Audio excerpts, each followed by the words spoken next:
Hello and welcome to the stream. We're going to have a bit of fun today. We are looking at something that I love to call the power of 3D story. It's all about making business storytelling easy, which is quite a feat because easy, simple, what do these mean, right? We want things to be simple so that our customers understand it and can take action. But simple doesn't always mean easy, right? In fact, we often have to do more legwork if we want to make something simple and easy to digest. So kind of we either put the effort on ourselves or we put the effort on our customers. So by putting the effort on ourselves, front load that work, do the due diligence, we're going to get ourselves into a great place with helping our customers make the sorts of decisions we hope that they will make. And let's go ahead and share the screen when you don't know what buttons to press. And you just start pressing random buttons.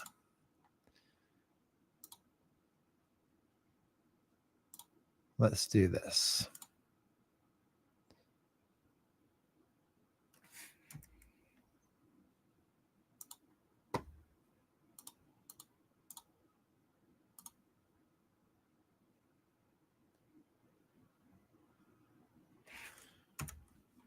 Okay.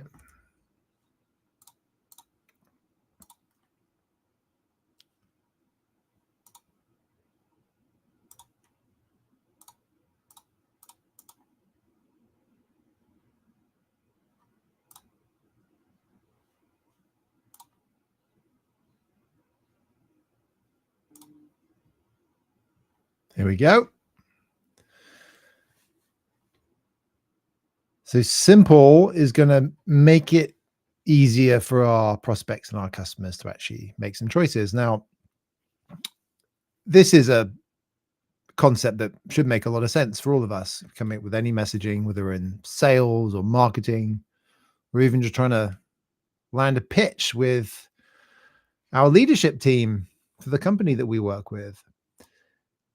It's how we go about doing that. And I remember when I sat down to first start working on storytelling, and it was a long time before I developed this thing called the power of 3D story, which we are going to get to today. When I first sat down and started trying to apply the magic of storytelling to business, I had a little bit of a panic. And the panic was inspired by the fact that I wanted to avoid any unnecessary work.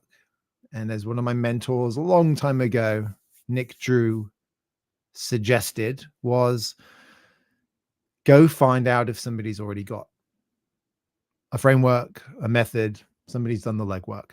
Because if they have, it's going to save you a ton of time. What did I find when I went out and I tried to find a great, simple storytelling framework for business? Well, if you're anything like me, you've got a lot of stuff going on, right? Lots of ideas banging around in your head, and you go off on the hunt trying to find one of these great magical silver bullets, and inevitably the frustration starts to kick in because we can't find one. If we're lucky, we'll find one, and hopefully you got lucky today, and we'll find one today that's going to help you. But I didn't. That's why that panic set in. What did I find? Well, what I found was the hero's journey. Some of the hero's journey iterations or versions are 16, 17 steps long. It wasn't what I was looking for. I was trying to help the organization that I was in do a better job of connecting with our customers with storytelling, and 17-step hero's journey with things like the Dark Night of the Soul wasn't going to cut it. So I kept looking, of course, and around about that time, I also found a lot of stuff coming out of Hollywood, both approaches and people that were espousing the 3-act structure and flipping the floor and various other approaches. But when the fun had subsided after the couple days of workshopping, we'd find that it didn't really stick. It wasn't the right language. It wasn't what we as marketers or as salespeople, business people really needed. And I did get kind of curious about the whole thing. Like, why are people from Hollywood pushing into business and trying to sell these services into business? Because they value it. They recognize the value, of course. But they felt that these Hollywood approaches or even the hero's journey would help business people. And the problem is you could go and spend an entire career learning how to do Hollywood storytelling, right? So it's a type of storytelling. Writing novels is a type of storytelling. Poetry is a type of storytelling. Music is a type of storytelling. Business storytelling is a type of storytelling. These are different species of storytelling. And you don't really get great interspecies intermingling. And the fun of the Hollywood style workshops and approaches would fade into the distance and we'd be kind of stuck. And so it was this complexity, if you will, on the one side. And on the other side, there were things like beginning, middle, and end. Great. Beginning, middle, and end. Okay. Thanks a lot, Matthew. Beginning, middle, and end. What's at the beginning? What do I need to do first? What do you mean by the middle? What specifically do I put in the middle? And the end? What am I meant to be thinking about at that point? The beginning, am I talking about my customers, my products? Where do I introduce my products? Is it at the beginning? Is it the middle? Is it at the end? What's happening in the middle? Is it something like the Hollywood stuff? Is it emotional? Is it problems? At the end, is this where I mention product features?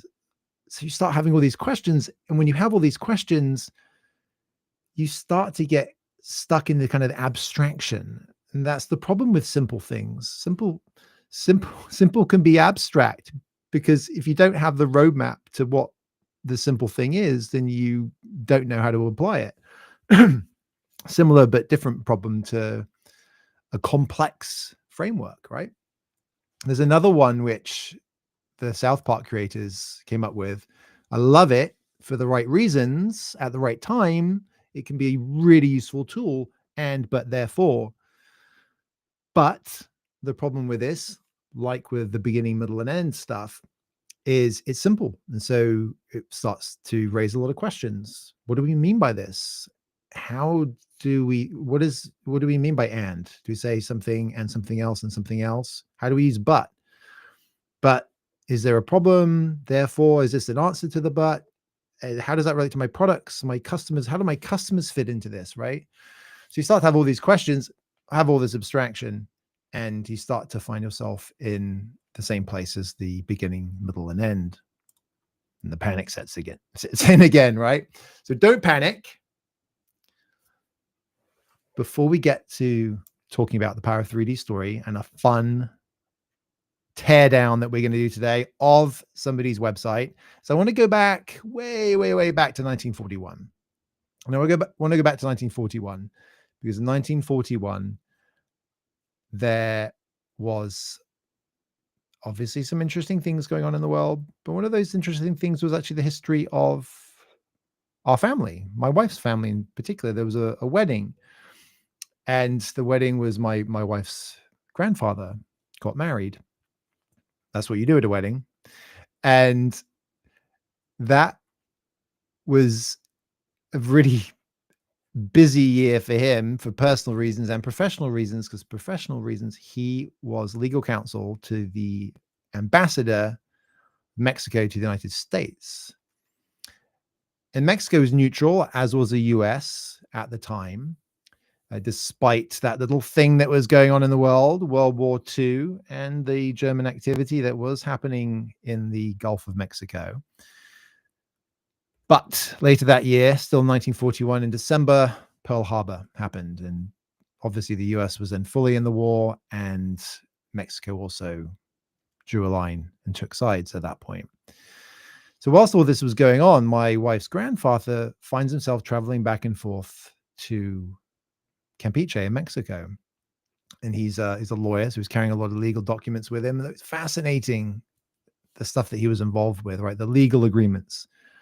And the legal agreements were things from resources, right? From timber, from timber and lumber, to copper, to oil, right? The oil that was used at D-Day, the resource requirements to run D-Day.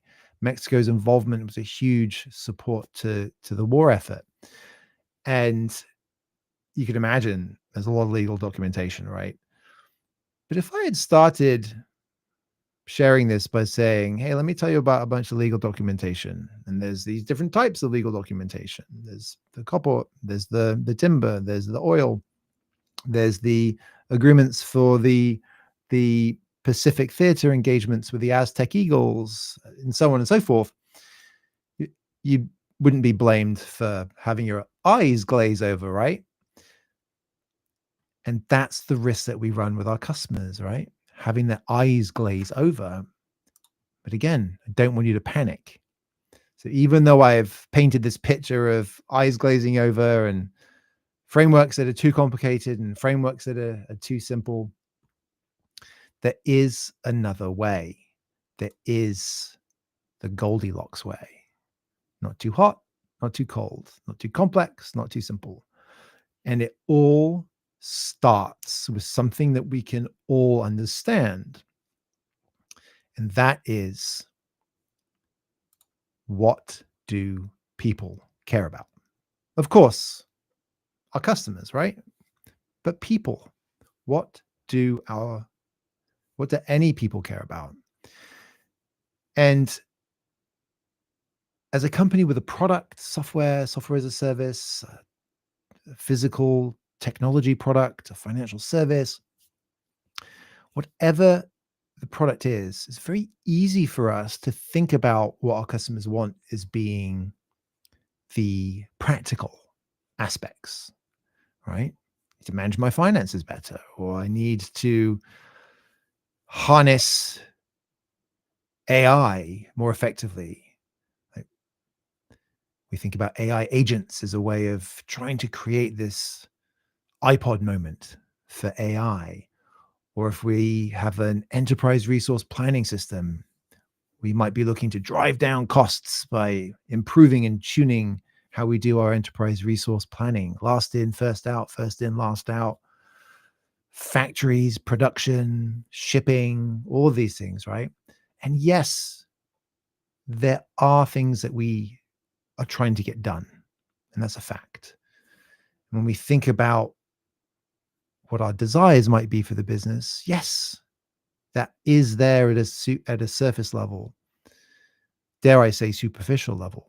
But if you take that next click down and the next click down, and you start to look at the people that are involved, you start to think about the emotions that are involved.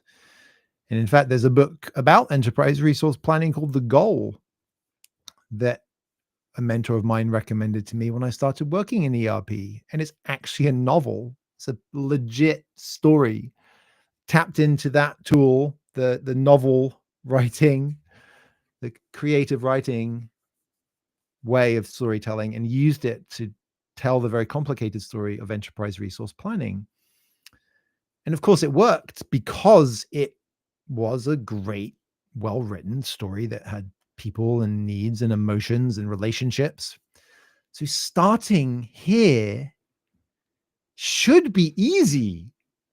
It should feel comfortable and safe. Think about how you feel. What a great hack. We love talking about hacks and shortcuts in our incredibly complicated lives. What a wonderful hack.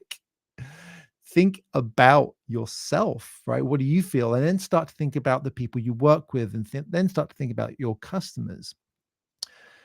And then start to think about what stands in the way, right? As we embark on whatever quest it is to do whatever it is we're trying to do. What is it that stands in the way? Because I promise you, things aren't always going to be easy. It's great when things are easy, and we should embrace it and be grateful for it, but things aren't always easy. With the right effort, the right support, the right tools, the right guidance, we can make it through to the other side. We can untangle that knot and get through to this promised land, whatever that promised land happens to be.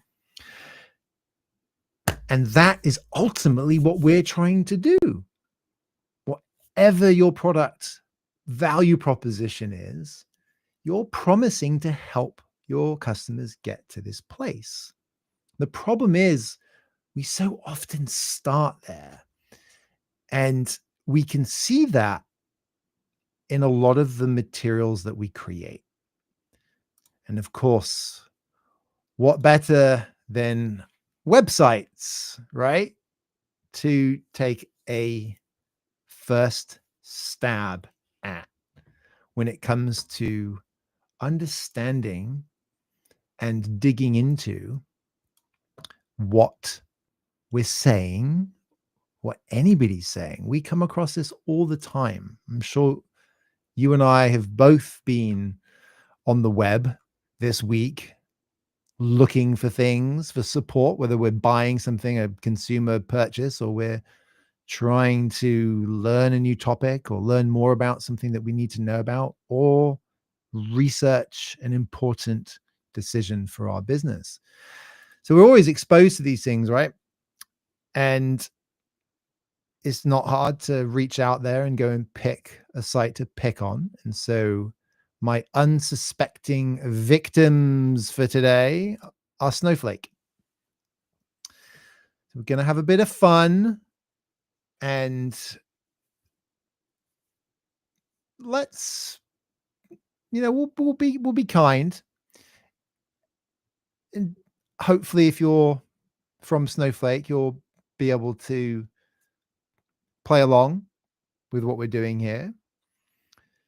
Got some ideas that might even be useful. So we look at this website. What do we see? I'll go ahead and make this full screen for you for a second. What do we see on this site, right? Well, Snowflake promised to be this fully managed data platform, right? Saves time and money. It's not all bad. These are some things that, at least at a surface level, that we need to do. Certainly saving money, saving time. That starts to get a bit more personal. But what else might Snowflake's visitors care about? Maybe complexity, maybe trust. Is this platform easy to set up? Right? We start to have these other questions that start to bubble up. Is it achieving all it could achieve? It's certainly going to speak to some people, right? Can I trust Snowflake Arguably, the Chicago Trading Company's success story that pops up there will help me understand that, right? And the fact there's an event I could go to, I could maybe get some more information if I feel like taking that next step, right? Snowflake are going to have to make sure that they do the work to get me to want to take that next step. But I think we can do more here to fully build the confidence. Maybe some tangible results or emotional trust, brand reliability, supportive community. And I want to pause briefly there and look back to the couple of the words I just used. Right? Tangible results and emotional trust. Tangible results. I'm not saying business storytelling is about fruity or fluffy language. It does need to have the practical and the real. And this is one of the biggest challenges we have when we're building websites. I literally was going through this with a client over the past week. And we sat down and we looked at some co-opetition, fellow travelers websites. And they were very, very similar, strikingly similar, because those surface level challenges are real challenges that people are experiencing. If I am trying to consolidate my systems, for example, and it's not going to be surprising when we discover that somebody else is trying to consolidate their systems down the road, because newsflash, we've all got a lot of systems that we need to consolidate, right? So superficial level, if that's the message that you're playing to, and I'm not saying that's what Snowflake are doing here, but if that's what your products help with, and other companies help with that, with their products or their services or some mix of the two, how are you going to stand out? So safe to say, many websites that we look at certainly could use a little bit of help. And let's be honest, right? The last thing we want to do is bore our customers and send them to sleep at 10 p.m. at night when they're desperately trying to finish off their day of work. Is that the last thing? Maybe making them mad and frustrating them is worse than that. What they want is they want things to be simplified, right? And again, simple doesn't mean easy. And simple doesn't mean just simplifying that top level. If you do that and your competition doesn't, you're definitely a step ahead, right? Saving you time and money. Okay. That's simple and clear from a superficial level. And clarity is king. We do want to create these moments, these positive moments. Like I said, if Snowflake want me to go to their event, they need to create a positive moment that moves me forward, that makes me want to go to that event. Me wanting something is emotional. It's a desire, it's a craving based on what information I've been exposed to and what I think I might need to do. So, how does all this ladder back up to what we're talking about? If we know what we want or our customers want, or our audience, it could be an internal audience, like that pitching to an executive that I mentioned. If we know what we want, if we know what the character, the entity wants, and we know what stands in the way, and we know how to find the way through that dark forest of despair, then we've got all the pieces that we need. And that is the power of 3D story. desire, difficulty, and denouement. Yes, I'm a big fan of simple and easy. And no, denouement isn't the easiest word for an English speaker to understand. But I love what it means. And what it means is so simple: the untangling of the knot. And please don't be the 10-year-old Matthew untangling his kite that was all knotted and getting some scissors, somehow thinking that was going to result in a positive outcome. It wasn't, and it didn't. Okay, so we talked about that website. Let's go back to it. What could we do to maybe level this up a little bit, right? Again, it's not all bad. Snowflake, if you're listening, please take this with what it's intended. And besides, it's free advice. So it's not all bad. And all the messaging isn't all bad. Like I said, time is money. It's simple. We save you both. Okay. There is quite a lot of Snowflake on here. That's one of the things that we all suffer, right? I've got Go Narrative up on this presentation. You see Go Narrative on our website. However, even though we say Snowflake Summit and we see it and we see the Snowflake Startup, I actually, and the logo with Anthropic and mentioning it in the copy with Anthropic, I see a lot less Snowflake on this page than I do with some other brands. And so I want to give Snowflake a round of applause on that. So that's good. It's always good to see. Now, this is a quick win, right? That we're getting promised. Time is money. We save you both.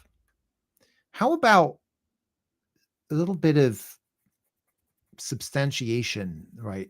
Launch faster for less with the ease to use fully managed data platform. We could talk about cutting compute costs 50% in under 30 days. Is that possible? Is that something we could say? Again, balance of rational and emotional here.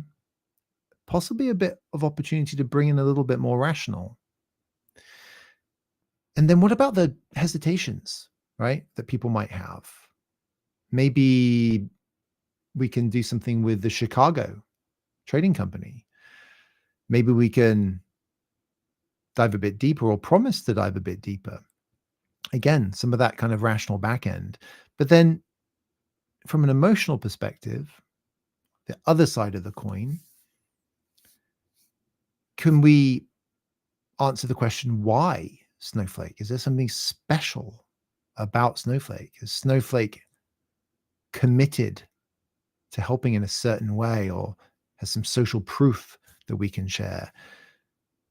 The brand voice that I'm seeing here leans more rational without going into some of the specifics that could really underpin a strong rational argument. And then a little bit less on the emotional, a little bit less on the personal story side. So an opportunity to dial both of those aspects up a bit. And then when you think about who we're talking to, you get back to that. Now we have an idea of the heart of the matter. Now we have an idea of the desires, right? Like I said earlier, start with yourself. What do you want? Why do you want it?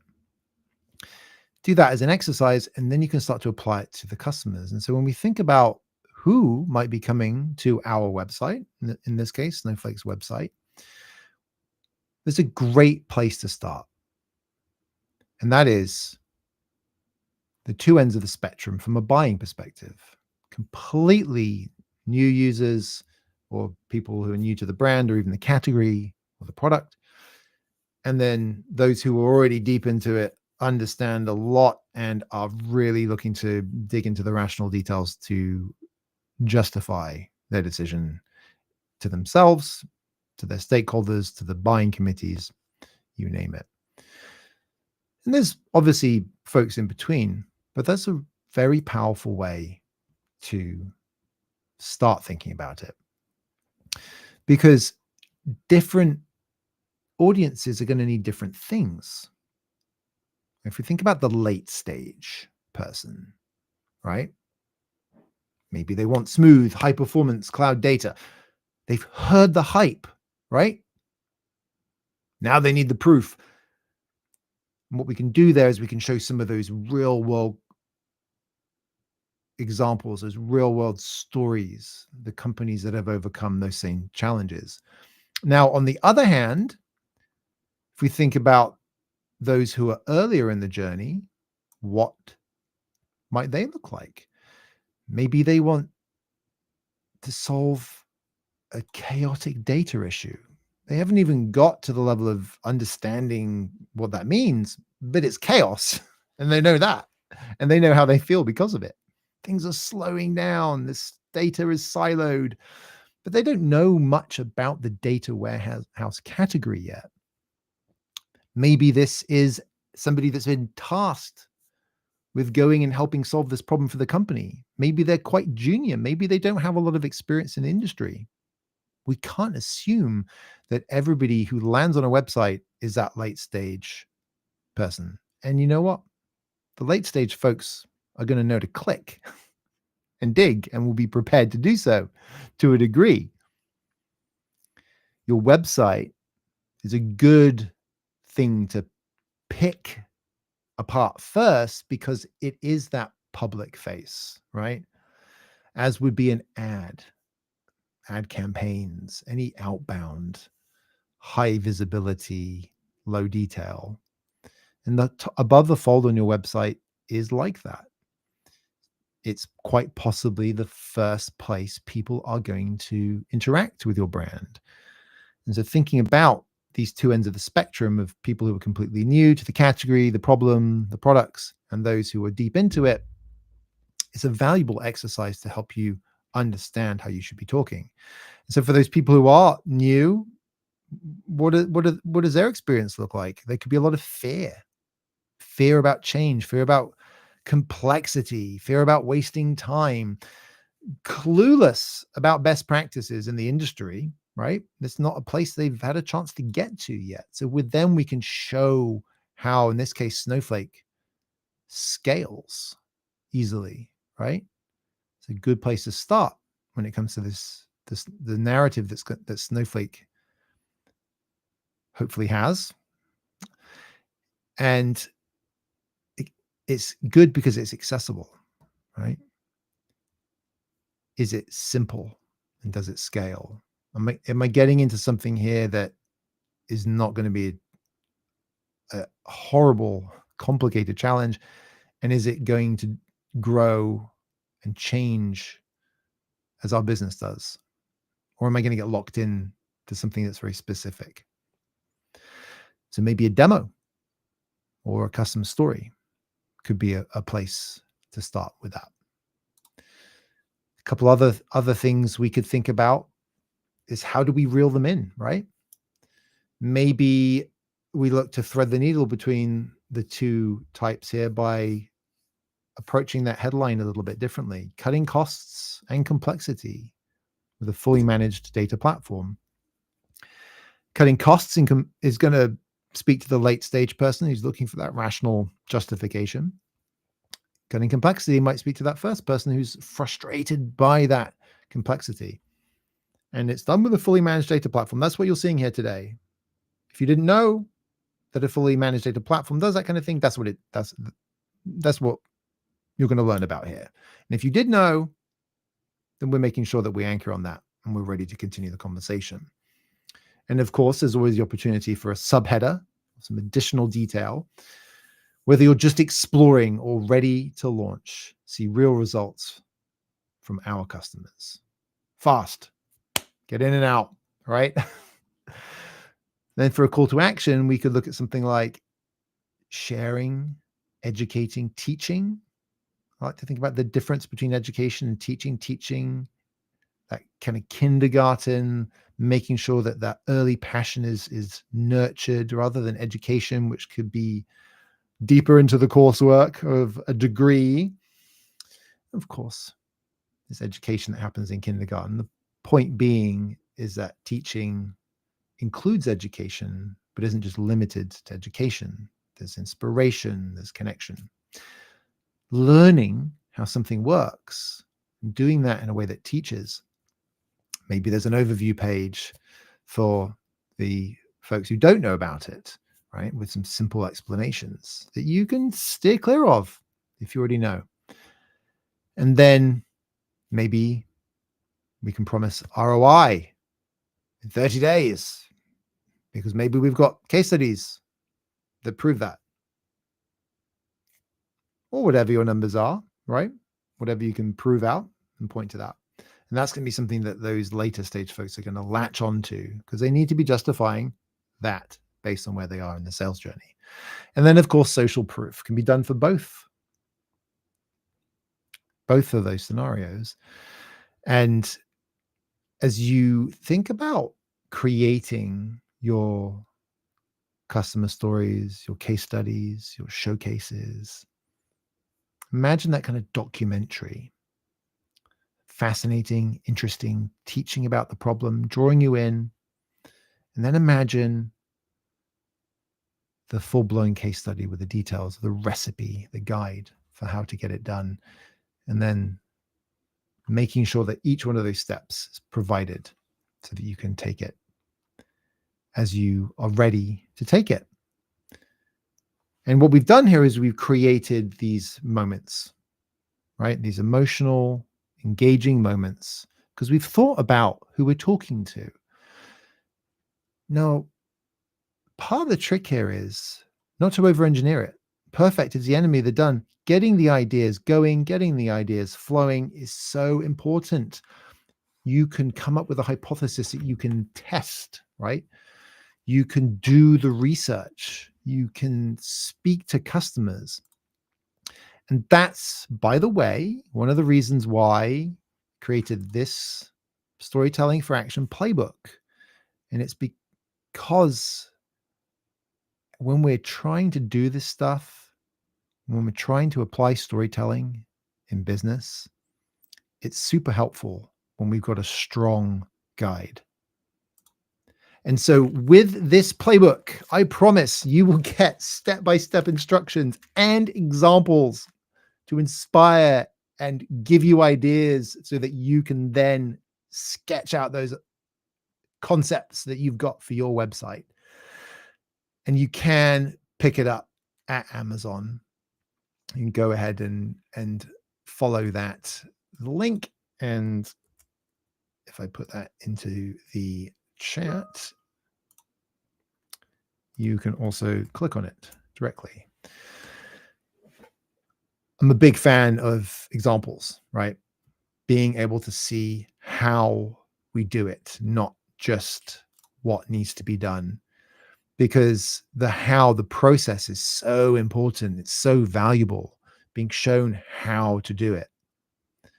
And when you go through this book, you're going to start off with, and in fact, you can get the 3D. The first chapter is actually on the website that will take you through these steps, that will show you that process and give you the examples. What are examples of desire within business that you could use to then get your creative juices flowing? What are those examples in difficulty? What are those examples in doing more? And then you've got all that raw material to put it together. And this is storytelling in business. It's not fluffy messaging. It's not purely quantitative. It's not purely qualitative. It's quantitative. And we see real results, right? We see conversions.